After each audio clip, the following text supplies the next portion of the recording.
Hi எல்லாரும் எப்படி இருக்கீங்க? சூப்பரா இருப்பீங்கன்னு நினைக்கிறேன். Advance happy new year to all of you.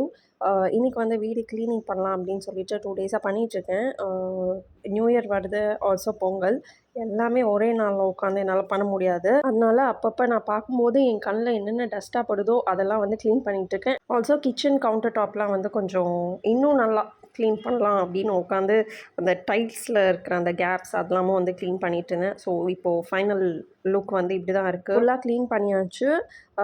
ஒருத்தர் வந்து என்கிட்ட சொல்லியிருந்தீங்க, ஒரு சப்ஸ்கிரைபர், இந்த ப்ரௌன் ஸ்டூலை தயவு செஞ்சு கலர் மாற்றுங்கக்கா, அதுக்கு பெயிண்டாவது அடிச்சு விடுங்க அப்படின்னு ரொம்ப நாள் முன்னாடி சொன்னீங்க. அப்புறமா இப்போ தான் வந்து எனக்கு வந்து நான் இவ்வளோ நாளாக நோட்டீஸே பண்ணல அது வந்து இவ்வளோ கலர் இதுவாயிருக்கு அப்படின்ட்டு. அதனால் நீங்கள் சொன்னோன்னே தான் நான் நோட் பண்ணேன். Thank you so much for that. அதனால் பிளாக் கலர் ஸ்ப்ரே பெயிண்ட் வாங்கி நான் வந்து மாற்றிட்டேன் பிளாக்காக. ஏன்னா ப்ரௌன் வந்து இவ்வளோ நாளாக நான் பார்த்துட்டே இருந்தேன். அதனால் கொஞ்சம் மாற்றலாம் அப்படின்ட்டு. தேங்க்ஸ் ஃபார் வாட்சிங். பாய்.